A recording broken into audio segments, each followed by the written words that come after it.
Welcome to hole number 1 of the Centenary Harbour 9-hole cup. Now, I'm setting this one up here. You're going to see ultimately with a katana ball and an extra mile. You may have to use a kingmaker here if you have a lower level extra mile just to try to get it over and mimic this shot. Ultimately, I'm trying to get it up as close and as far down the right-hand side of the second fairway as possible. So it just depends what you got, and that's really how it comes down to all the time. You got to play these shots according to your clubs, your balls, and your skill level. It all depends. Don't give up. I know what we can do is we can just adjust 10% max, half a ball of right curl here, and just try to get this one nicely down the fairway. So there we go. This is a tough course. Like, don't get me wrong. It's growing on me, but this one is not a gimme. So we get it down there nicely on the fairway. Second shot, setting up with the sniper here. And ultimately, we want to just bounce over this bunker.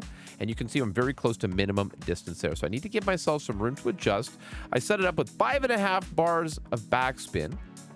And I'm just going directly at the pin. You can see how the green has that kind of dark area before the pin. It's quite a big slope coming down off the top of that hill. So just make sure your second bounce is in fact on the green. And I'm about a green square away from the fringe there, just as a little bit of a point of reference. This is not an easy hole, but if you can get this drop, I'm telling you, you're going to have a great day. And if you want to have a great day, you should hit that thumbs up button and subscribe to the channel for more Golf Clash content. Always trying to get it in the hole. Let's go. Okay, so hole number 1 again, but check out the tailwind. If you've got a nice tailwind like this, we're going to try to play it right over these trees in the middle of the fairway.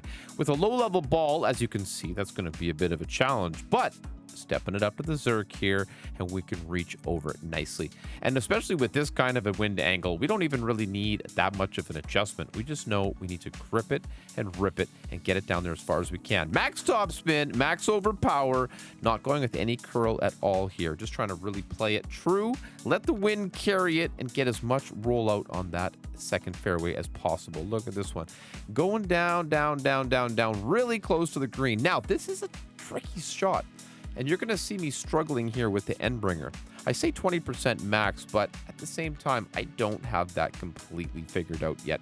I do think I should be bouncing more to the right here and landing on that flatter bit of fairway, or trying to be more on the green. I think that fringe line is a very inconsistent landing spot, as you can see. Of course, I was, running out of time a little bit and just trying to get something set up here. I figured if I could hit this spot precisely, yes, we could probably have a good rollout, but it's going to kick this one really hard to the left because I'm landing on a slope. So the fairway behind it, as you can see, is quite a bit flatter, and that's where I'll be working with in the tournament if I was to play here on the left-hand side.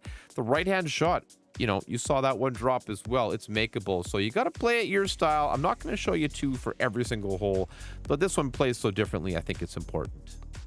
Hole number 2, the first par 3. I'll politely say this one's a little bit of a pain in the butt. In Headwind here, kind of showing you the worst case scenario. Quarterback and a Titan gives us the reach that we need. About 2.5 to 3 bars of backspin here, and you're working with tight margins. 20% minimum distance here on the setup. And I'm just saying, guys, you almost have to use practice tokens here. Like, it's not an absolute must, but you want to make sure that whatever wind angle we're actually dealing with in the tournament, that we prepare for that. Don't just go in blindly with this shot and say, yeah, good to go, because it could definitely bite you. The water is in play. There's certainly chances for danger. So I'm just saying, be aware. This one isn't a gimme. This is definitely not a must drop. Close to the edge, gets it up there.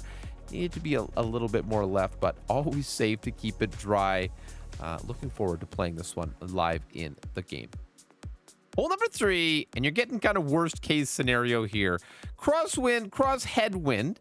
So I set it up for the extra mile and a Titan ball. Basically laying it up here, 4.5 back, 1 right on the right-hand side. Get this one up as much as you can to the end of this fairway. Second shot here, you can see I'm setting up with that big dog. If you've got a really good tailwind here, you are sometimes able to play that sniper, but it's quite a long second shot. So keep that in mind. I do add a little bit of right curl here with that 10% max adjustment just to keep it in the fairway and to try to get this one down there as nice as I possibly can. So a little bit of room left to work with, but best not go into the rough here. Second shot, like you can see, that big dog, and that's a high-level big dog, that is reaching to try to get it down there. So I actually play 5 top, 1 right, and max overpower to get this one down where it needs to be.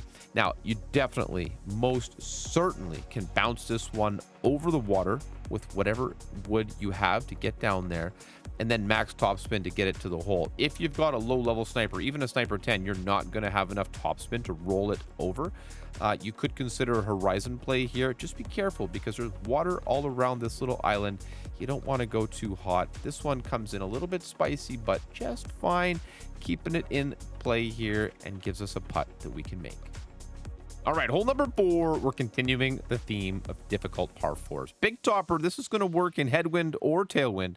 Max top, and I'm setting it up here on the left-hand side. There's certainly a play to that little circular patch of fairway in the right rough, but I find from the front tee, this is going to be a good play in basically all winds. 10% max. I push to max. If we've got headwind here, we're going to go max overpower. Otherwise, I'm just setting it up for a nice clean shot here. I gave it a little smidgen of OP, but nothing to risk hitting great with the big topper. You have to remember, this club doesn't have the best accuracy, so use it at your own risk and just be careful to try to hit perfect. Second shot then, setting it up with the sniper. 20% max is ultimately what I end up going with. We're a little bit closer to mid-distance, but you'll see that we hit this rough quite nicely. 1 back, 1 right. And I actually kind of have that ball guide trailing through the cup, which works out very well in this kind of a headwind rough bump situation. I know not everybody's comfortable with a rough bump. If you want to use some more backspin, make a shot like that, like nothing wrong with that at all. But I always feel like I'm trying to go for the best possible shot that's going to give us a chance to get that drop and, you know, to get those banners. So this one just ever so close, but I think this is going to be the way. I'll definitely play this one. Hole number 5, another par 3. Now, this one, this is a ridiculous hole. I find this one very, very challenging. However, if you bring your sniper and a kingmaker, it gives you a nice little bit of side spin to work with. I go 4 bars of backspin, 2 bars of left spin, and you can see we've got a nice little ball guide trailing through the pin here. This one, I set this one for a 30% mid-distance adjustment right to the center there, or just about to the center, I should say, and just got to hit perfect. And I'm telling you, this one with lower level clubs, this course is really, really difficult. So don't beat yourself up over it. Don't sweat it. It's just a 9 hole. We're zooming in. Woo, baby. We're going to save the best for live. The par 5 6th, I'm setting up with an extra mile and a Titan, going right down the middle here, 4.5 top and 1 bar of right spin. Now you can see this one is not even the best wind to go for this. Now, if you've got like a really low level extra mile, you might need to step up to a bigger ball to pull this off. Second shot is pretty long as well. Like, there's nothing about this course that leads me to believe we're going to have a really, really low scores. I mean, obviously, in the higher level divisions where they don't have to deal with the winds changing all the time, it should be pretty easy, right, guys? I'm just kidding. Mostly. But otherwise, this one here sets up quite nicely, gets us down beautifully on the fairway for a second shot with a sniper. Set this one up 25% mid-distance, 2.5 back, 2 bars of left spin, and you'll see how this one comes in very, very nicely. Just getting it down here. Now, see, I'm just checking my distance. I try to just go in that mid region, give or take, you know. I'm not always the most exacting, but hey, I have fun, and I hope you're having fun too. Don't forget to hit that thumbs up button. That's a lot of fun, that's for sure. And hey, have you caught my live streams? Did you know that I live stream Golf Clash?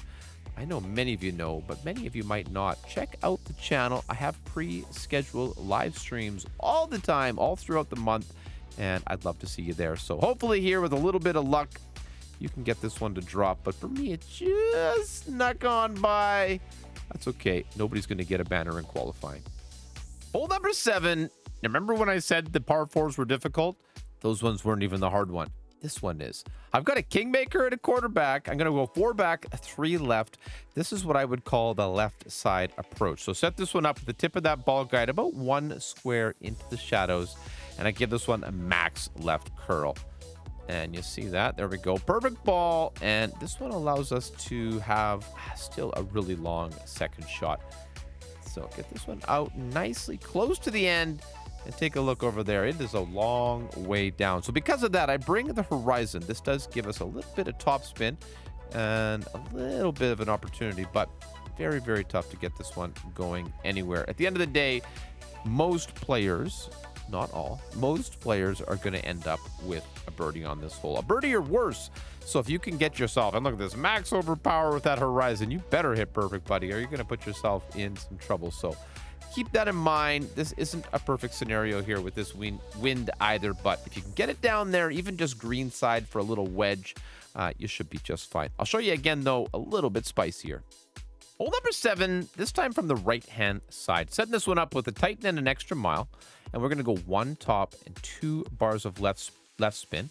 You can see this red ring is sort of up on the left rough. This is with a decent tailwind, or this kind of cross tailwind. And as you can see, we're trying to get this one over the water and a little bit further down the fairway. Max overpower, gripping it and ripping it. Be careful if you've got max tailwind, because you can definitely put this one in the water. But in this situation with that crosswind, allows us to nicely bounce and rolling it long. EM8 users have quite the advantage with that extra, well, 8 and 9 with the extra topspin. But the rest of us are probably going to have to play it through the trees if you're going to try to play it over here. I've got the backbone. Grizzly's great. Goliath, you know, whatever works for you. You just want to try to get this one in play. I could have bounced it over with the thorn there as well. You see that? That's definitely an option. But for whatever reason, I chose this long iron approach because it seemed like the ball guide was the safest. I play the adjustment 10% medium distance with 6 bars of backspin. Now I've got that ball guide just running very close to the pin with a yellow ring just touching that bunker. I don't like that I have to pull down into the bunker. I ended up giving it a little bit more elevation there, but I think we're actually going to over pull on this situation, is why I have suggested 10% mid. Clean, perfect ball. That's got to be in the notes. Keep that in mind. That's for sure. So close to the bunker. I definitely over pulled it. I think 10% mid is going to give us a better chance. Hole number 8, more good news. This is one of the hardest par 3s in the game, if you ask me. 4 back, 2 right. Gonna have that second bounce, make sure it is on the green. And I'm gonna make a 20% max adjustment pull here with my quarterback and a katana ball. That's not a, quarterback. I was gonna say that was a different club, but no, clearly we're using the quarterback here. So perfect it is. Always keep that in mind. And you know, guys, don't stress on this tournament. I'm telling you, this course is very difficult. This is pretty darn good outcome for this hole. 15 max might have been pinned. Hole number 9, this par 5. This is our chance to shine. Extra mile and a tighten here. 1 bar of top spin, 2 left spin. You see, I got that red ring just touching the rough. It's right beside the bunker there. 2.5 rings here with a 10% max pull. And this one should come in very, very nicely. I like this drive for rookie. I think this is a very safe, very consistent play that puts us in a very solid setup with our sniper. You might want to go like 1.5, 2 bars of top here. It just depends on your wind, because this fairway will roll down to the left there, so it'll help it kind of trickle out and avoid that rough. Second shot, I do play this one at 15% max with the sniper. 4 bars of backspin, 1 left spin. Like I said, you're right beautifully at max here. So 4 back, 1 left. And this gives us a nice look for Albatross to try to end the tournament. Don't forget to subscribe to the channel, guys. I think it's like 60% of people that watch my videos are not subscribed. So if you made it this far, please, I would really appreciate it. Thank you very much for your time.